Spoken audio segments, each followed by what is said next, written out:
he does something that later on showed up to be wrong.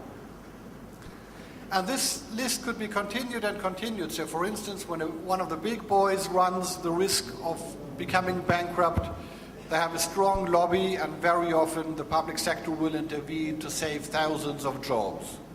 When an SME with 5 jobs, or 25 jobs, or 50 jobs runs the risk of getting bankrupt, they just go. So what I suggest, what would be favorable for SMEs, is first of all to get rid of these systematic discriminants, and secondly to work on markets to become more perfect. They will never be fully perfect, but wherever you have borders, you have a stronger barrier to SMEs as you have a barrier to the large enterprises. It's more difficult for a 30-people company to set up a daughter company abroad in order to fulfill the public procurement rules than it is for one of the big boys. Obviously, because overhead is not proportional. So the higher the transparency within a system, the better for business in general, and the better for SMEs in particular. The higher the connectivity of a specific system with the outside world, the better for business in general, and the better for SMEs in particular. Eurosys was mentioned as one of the examples. It's great for business, and it's even better for small and medium-sized enterprises in particular, because each single country pays a positive discrimination for its own companies. So when you want to collaborate with a foreign partner, it's much more difficult for one of the small and medium-sized enterprises than it is for one of the big ones. Now, if you want to do more than this, and there are quite a number of additional things you could do, I think the main barrier that you have, where you just subsidize and do not systematically look for a return on investment, is the field of research. We've heard a lot about the possibilities of increasing research budgets, and obviously it's a good thing. But I think it's even more important to look at better outputs than at higher inputs. And just money is not capable of filling this gap. With just money, the public research world is not going and should not go towards developing ready-made products. Research institutions must not do that, otherwise they lose their non-for-profit status. The majority of the people who work at large-scale research institutions are not intrinsically motivated to do this. So what public money can help with is to help individuals to live and to prosper between these two worlds. To, for instance, let them keep their position as a researcher, as a professor at a university or at a large-scale research institute, and in parallel to that engage as head of a scientific advisory board, to engage as a shareholder in a startup company. What public money can do in this field is to initiate and to foster public-private partnerships.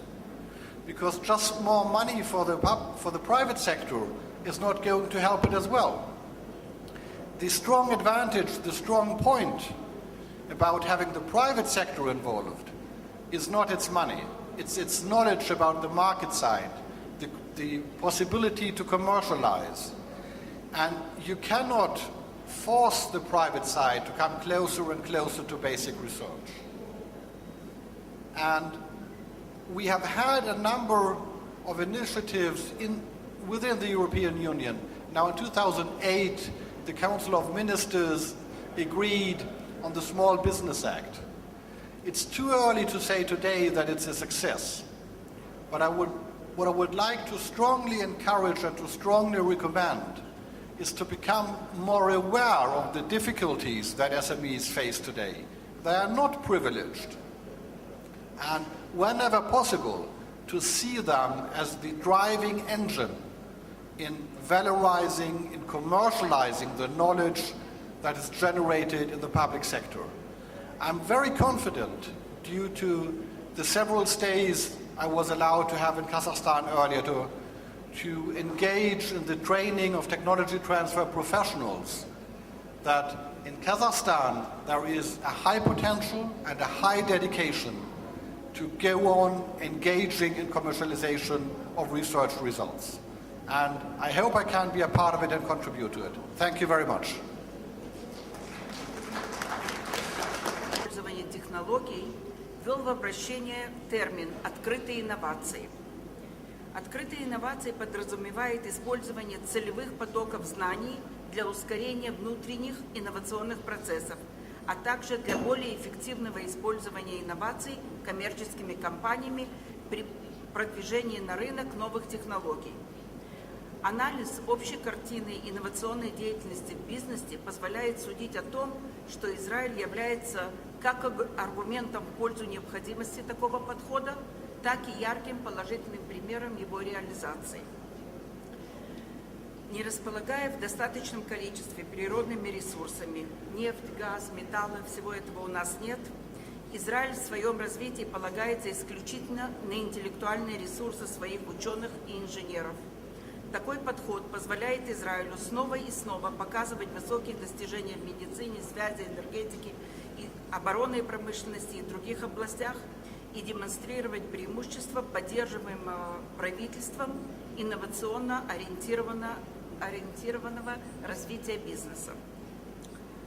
Возможно, одна из самых важных особенностей бизнес-среды Израиля – это поощрение и поддержка внедрения внешних инновационных решений в деятельность существующих инновационно ориентированных предприятий.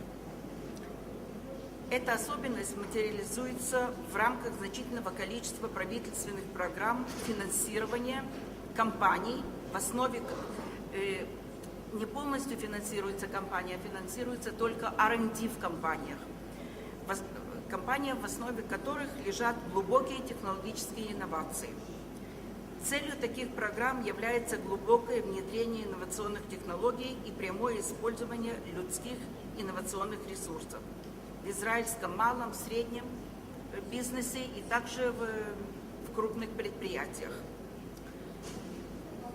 Финансируемые государством программы, а также общий инновационный климат в Израиле благоприятствует продвижению инноваций и способствует постоянному и активному поиску и нахождению новых приемов и методов реализации инновационных решений, исходящих из разнообразных источников. Эта тенденция также поддерживается специальной государственной программой технологических теплиц или инкубаторов, которые способствуют преемственности и передаче знаний, генерированных исследователями, молодыми и не очень молодыми, в рамках стартаповских компаний.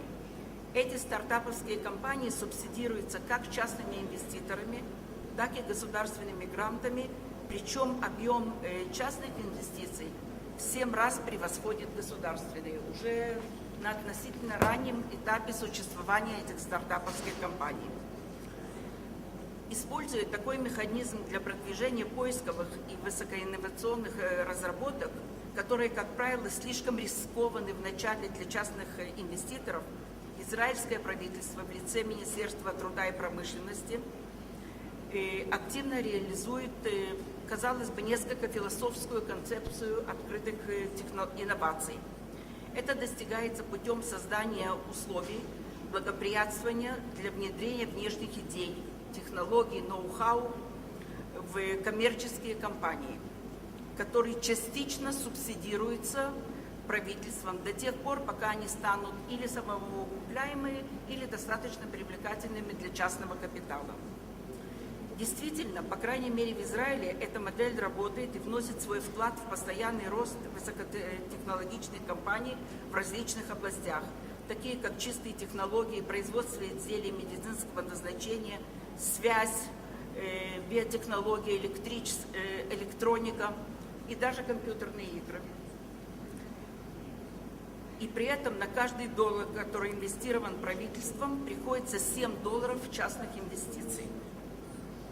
Многие сотен компаний, получившие поддержку в рамках этой программы, превратились в прибыльный самостоятельный бизнес, а некоторые стали публичными компаниями как в Израиле, так и